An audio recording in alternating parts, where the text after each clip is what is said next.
नमस्कार, आप देख रहे हैं न्यूज समय तक और मैं हूं आपके साथ अमन त्रिवेदी। आइए नजर डालते हैं आज की ताजा खबरों पर। चलिए जानते हैं आज के देश और दुनिया की सिलेक्टेड काम की और महत्वपूर्ण 50 बड़ी खबरों को सिर्फ 10 मिनट में। पर अभी तक आपने इस वीडियो को लाइक नहीं किया तो लाइक कर दीजिए। लोकसभा चुनाव से पहले राम मंदिर उद्घाटन के जरिए नोटंकी कर रही बीजेपी। बंगाल की सीएम ममता बनर्जी ने राम मंदिर की प्राण प्रतिष्ठा समारोह को लेकर भाजपा पर बोला हमला। कहा, ईश्वर अल्लाह की कसम खाकर कहती हूँ, जब तक मैं जिंदा रहूंगी तब तक कभी हिंदू मुसलमान में भेदभाव नहीं करने दूंगी। कांग्रेस की 14 जनवरी से शुरू होने वाली भारत जोड़ो न्याय यात्रा को मणिपुर में अभी नहीं मिली मंजूरी। वरिष्ठ नेता केसी वेणुगोपाल बोले, मोदी सरकार इसका राजनीतिकरण न करे। यात्रा का मकसद देश भर में नफरत खत्म करना है।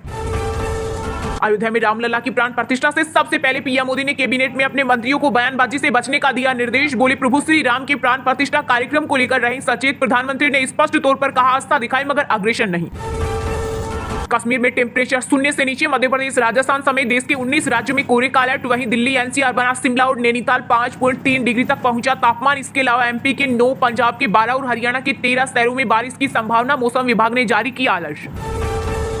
भारत ने यूक्रेन से खरीदी युद्धपोत इंजन की टेक्निक। अगर रूस यूक्रेन युद्ध लंबा चलता है तो इस खरीदारी से भारतीय नौसेना को होगा लाभ। पाकिस्तान और चीन के छुटेंगे पसीने।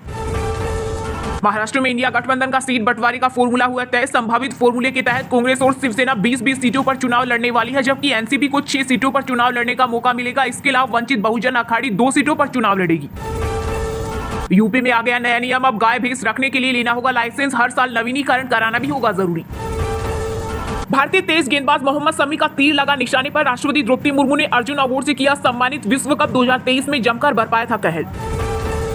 देश में 100 करोड़ रुपए से ज्यादा इनकम वालों की संख्या में हुआ 5 गुना इजाफा। एसबीआई ने अपनी एक रिसर्च रिपोर्ट में किया दावा। कहा, वित्त वर्ष 2013-14 में 100 करोड़ रुपए से ज्यादा आय वालों की संख्या केवल 23 थी, जो मोदी सरकार के 7 साल के कार्यकाल के दौरान बढ़कर 136 हो गई।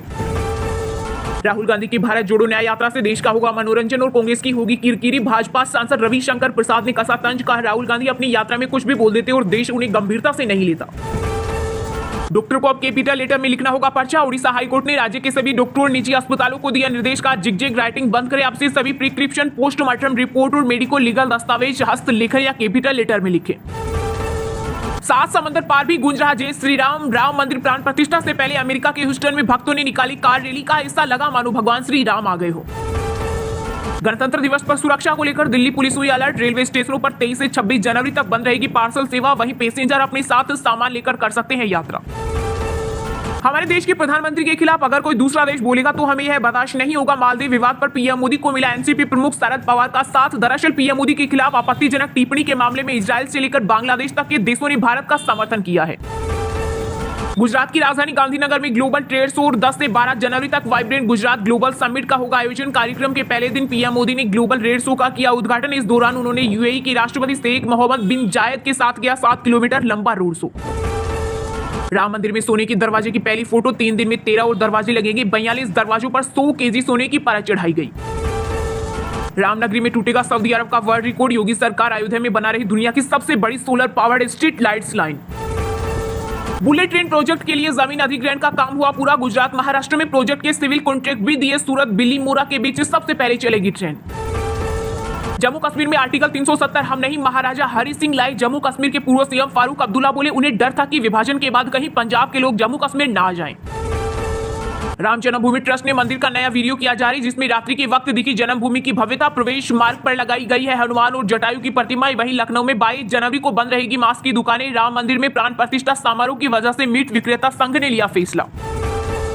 शिवसेना के संस्थापक दिवंगत बाल ठाकरे अगर जीवित होते तो राम मंदिर और अनुच्छेद 370 के लिए पीएम मोदी की पीठ थपथपाते। महाराष्ट्र के मुख्यमंत्री एकनाथ शिंदे का बड़ा बयान। कहा, राम मंदिर और आर्टिकल 370 हटाना उन्हीं का सपना था जो प्रधानमंत्री की वजह से हुआ साकार।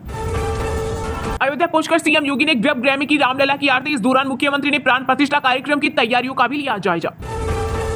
प्राण प्रतिष्ठा समारोह को देश भर के सभी गांवों में लाइव दिखाया जाएगा। केंद्रीय मंत्री जी किशन रेड्डी ने किया ऐलान। कहा, देश भर में ऐसा कोई भी बड़ा गांव नहीं बचेगा जहां प्राण प्रतिष्ठा समारोह को लाइव नहीं देखा जाएगा। बोले, केवल हिंदू ही नहीं बल्कि दुनिया के लोग कर रहे इस कार्यक्रम का इंतजार।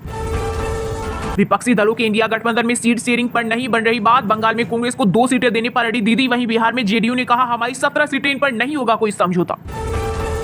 पीएम मोदी हर बात को निजी तौर पर ले लेते हैं। भारत मालदीव विवाद पर बोली कांग्रेस अध्यक्ष मल्लिकार्जुन खड़गे। कहा, हमें अपने पड़ोसियों के साथ अच्छे रिश्ते रखने चाहिए, हमें समय के अनुसार कार्य करना चाहिए। मोदी इमोशनल फोबिया क्रिएट करते हैं।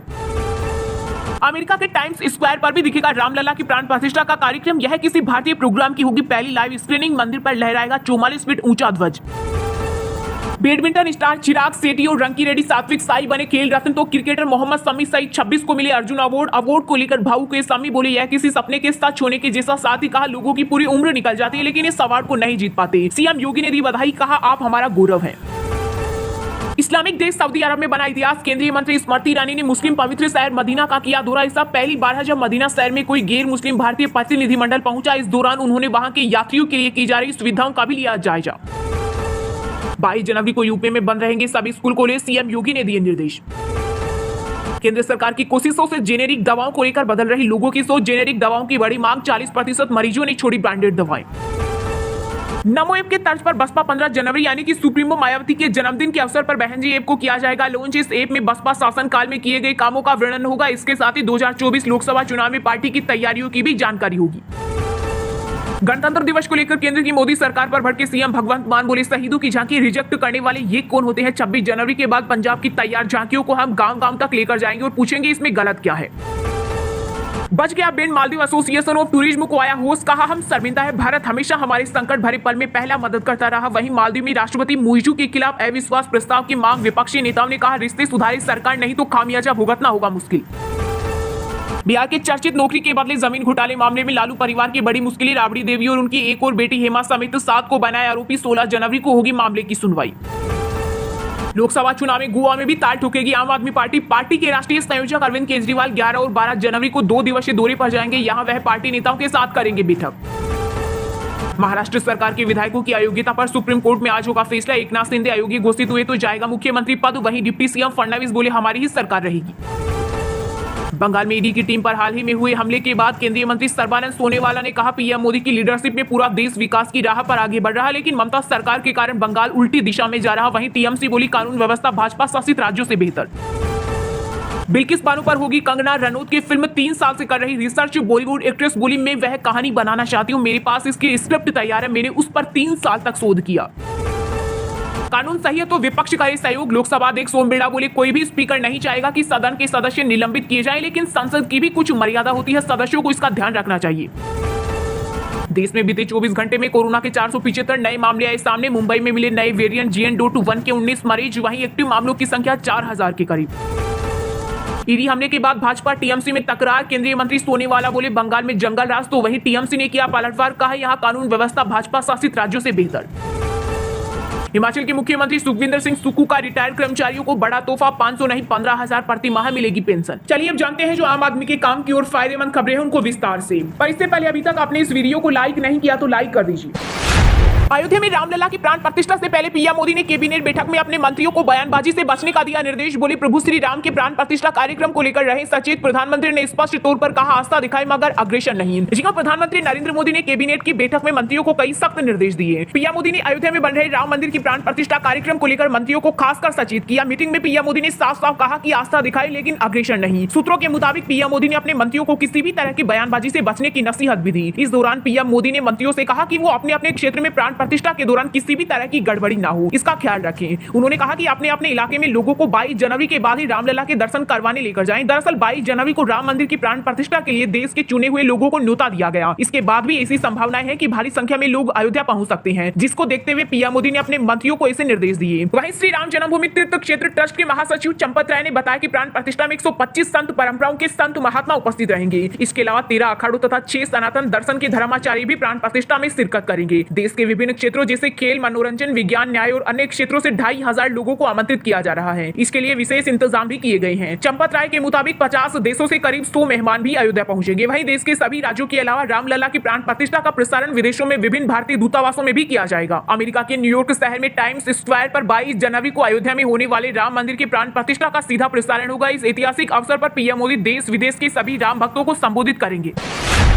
अखिलेश का नाम नीतीश बम के यूपी बिहार में गठबंधन को ही नहीं जोड़ पा रही कांग्रेस की भारत जोड़ो न्याय यात्रा, वहीं बंगाल में कांग्रेस को 2 सीटें देने पर अड़ी दीदी। जी हां, राहुल गांधी की अगुवाई में कांग्रेस की भारत जोड़ो न्याय यात्रा 14 जनवरी से शुरू होने वाली है, लेकिन ये यात्रा यूपी बिहार में इंडिया गठबंधन को ही जोड़ नहीं पा रही है। यूपी में अखिलेश यादव सीट बंटवारे से पहले कांग्रेस द्वारा यात्रा निकाले जाने को लेकर नाखुश है, तो वहीं बिहार में गठबंधन की मुख्य साझेदार मानी जाने वाली नीतीश कुमार की जनता दल यूनाइटेड भी इस पर आपत्ति जता रही है। जेडीयू की राय है कि ये यात्रा गठबंधन की ओर से होनी चाहिए थी, न कि सिर्फ कांग्रेस को अकेले यात्रा निकालनी चाहिए। अखिलेश यादव ने तो यहां तक कह दिया कि यदि उत्तर प्रदेश में राहुल गांधी की यात्रा पहुंचने से पहले सीटों का बंटवारा हो गया तो वह भी यात्रा में दिखाई देंगे, लेकिन यदि सीटों का बंटवारा नहीं हुआ तो सपा इसके साथ खड़ी नहीं होगी। इसका मतलब अभी तो ये यात्रा कांग्रेस की है और हमें उम्मीद है कि जितने भी विपक्ष के दल हैं जो कांग्रेस के साथ गठबंधन करके लड़ना चाहते हैं, यात्रा से पहले उनके बीच सभी प्रदेशों की सीटों का बंटवारा हो जाएगा, जिससे लड़ाई और मजबूती से लड़ी जा सके। एक अन्य सवाल के जवाब में अखिलेश ने कहा, यात्रा हो रही है अच्छी बात है, लेकिन सभी दल ये चाहते हैं कि यात्रा से पहले टिकट बंटवारा हो, सीट बंटवारा हो जाए, और जब सीट बंटवारा हो जाए तो यात्रा में बहुत से लोग अपने आप सहयोग करने निकल पड़ेंगे। जो प्रत्याशी चुनाव लड़ने वाला होगा पूरी जिम्मेदारी से वहां खड़ा दिखाई देगा। उधर बिहार के सीएम नीतीश कुमार और उनके साथी जेडीयू नेताओं ने भी आक्रामक रुख अख्तियार कर लिया है। पार्टी नेता केसी त्यागी ने कहा कि भारत जोड़ो न्याय यात्रा की योजना तैयार करने से पहले कांग्रेस को अपने सहयोगियों से परामर्श करना चाहिए था। उन्होंने ऐसा नहीं करने के लिए कांग्रेस की आलोचना की।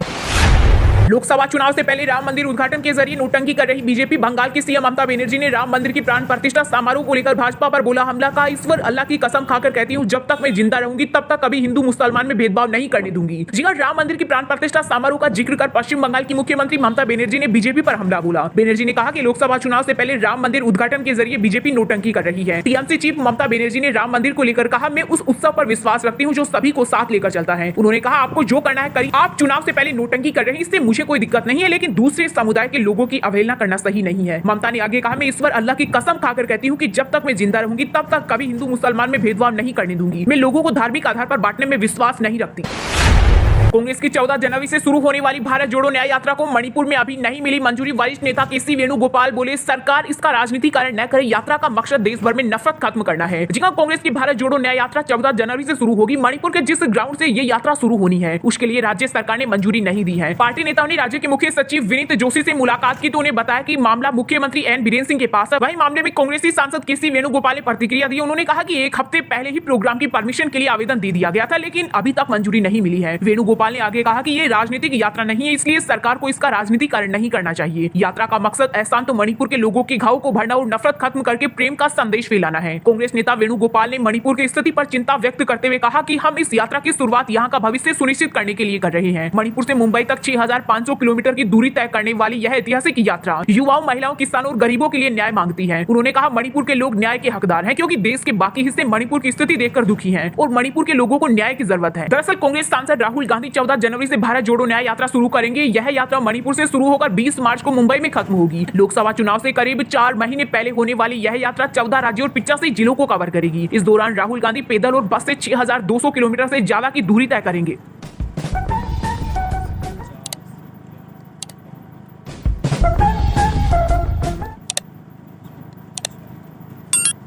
फिलहाल खबर में इतना ही। तब तक के लिए देखते रहिएगा न्यूज समय तक और दीजिए यानी हमें यानी कि अमन त्रिवेदी को इजाजत। नमस्कार।